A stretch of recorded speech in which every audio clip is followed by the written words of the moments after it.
കുവൈറ്റിൽ വ്യാജമദ്യം കഴിച്ച് 10ഓളം പേർ മരിച്ചതായി വിവരം.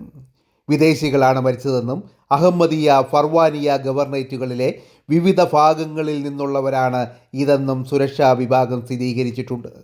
നിരവധി പേർ ആശുപത്രിയിൽ ഇപ്പോഴും ചികിത്സയിലാണ്. മരിച്ചവരുടെയോ ചികിത്സയിൽ കഴിയുന്നവരുടെയോ വിശദാംശങ്ങൾ കുവൈറ്റ് പുറത്തുവിട്ടിട്ടില്ല. ഇന്ത്യക്കാരായ നിർമ്മാണ തൊഴിലാളികളാണ് ദുരന്തത്തിന് ഇരയായതെന്നും അതിൽ മലയാളികൾ ഉണ്ടെന്നുമാണ് ഇപ്പോൾ കിട്ടുന്ന പ്രാഥമിക വിവരങ്ങൾ. ആശുപത്രിയിലുള്ളവരിൽ പലവരുടെയും നില ഗുരുതരമാണെന്നും ചിലരുടെ കാഴ്ചശക്തി പൂർണ്ണമായും നഷ്ടപ്പെട്ടിട്ടുണ്ടെന്നും വിവരമുണ്ട്.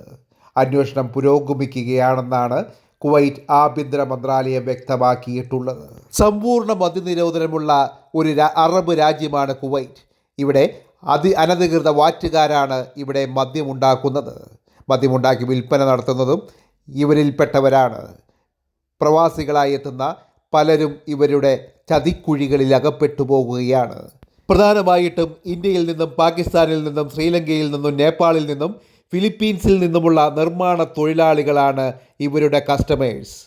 ഇങ്ങനെ അനധികൃതമായി മദ്യം വിറ്റ് വൻതോതിൽ പണം ഇവർ നേടുന്നതായും കുവൈറ്റ് പോലീസ് പ്രസ്താവിച്ചു. കുറ്റക്കാർക്കെതിരെ കർശന നടപടികൾ എടുക്കുമെന്ന് കുവൈറ്റ് ആഭ്യന്തര മന്ത്രാലയവും അറിയിച്ചു. നിലവിൽ 10 പേർ മരിച്ചിട്ടുള്ളതായിട്ടാണ് കുവൈറ്റ് ഗവൺമെൻറ് സ്ഥിരീകരിച്ചിട്ടുള്ളത്. എങ്കിലും മരണസംഖ്യ ഇനിയും കൂടുവാനാണ് സാധ്യത.